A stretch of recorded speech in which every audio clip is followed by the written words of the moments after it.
You walk into your room intending to be productive, but within 30 seconds you're horizontally slumped on your bed, staring at a screen you didn't even mean to unlock. You blame your lack of discipline, but the truth is far more chilling. Your room has already decided your habits before you've even had a conscious thought.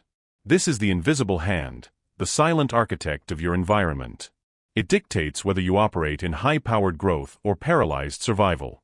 It's not weak character. You're fighting an entire room designed for distraction.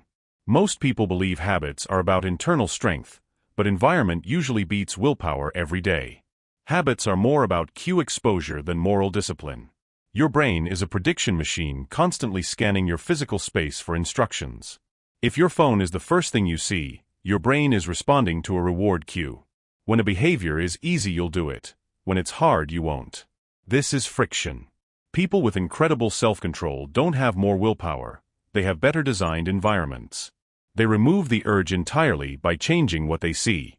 A cluttered workspace causes attention fragmentation, half thinking, half reacting to chaos. Your physical space sends a constant stream of data to your nervous system. Your environment is actively programming your confidence levels. A chaotic room and messy workspace signal to your brain that life is unstable. Under these conditions, your brain shifts from growth mode into survival mode. In survival mode, you feel hesitant, uncertain, and reactive instead of confident. A sleep-deprived brain interprets everyday challenges as threats. Some feel an immediate confidence surge just from organizing their space or improving sunlight and nutrition. When your room feels like a sanctuary of order, your brain predicts competence. The most powerful invisible hand is the digital environment you carry with you. Technology hijacks your attention using variable rewards, the same mechanism as slot machines.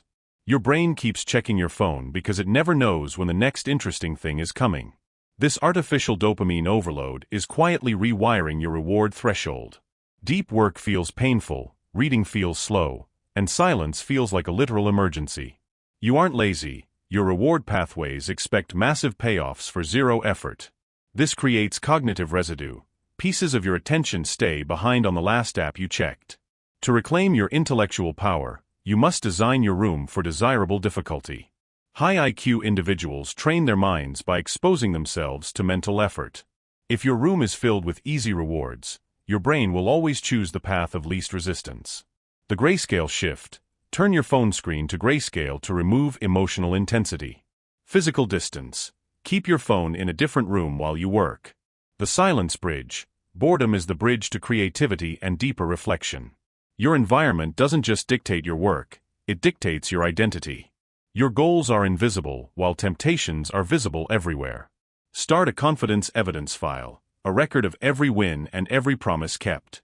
Reading this file gives your brain proof of what you can handle. Keep your goals visible, on your desk or as a lock screen. You move from reacting to your space to directing your evolution. The goal of environmental design is to stop self-betrayal. When your environment pulls you away from your word, your brain records a micro-experience of failure. Every time you resist a compulsive behavior, it's a vote for a new identity. This is behavioral confidence, built on the cold, hard evidence of your daily actions. Action creates evidence, evidence builds trust, and trust makes the next action easier.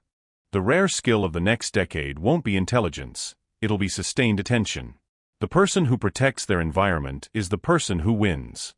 Your room is a reflection of your past habits, but it can become your future's laboratory. Stop blaming your willpower and start auditing your space. Ask yourself, is this room training me for focus or for distraction?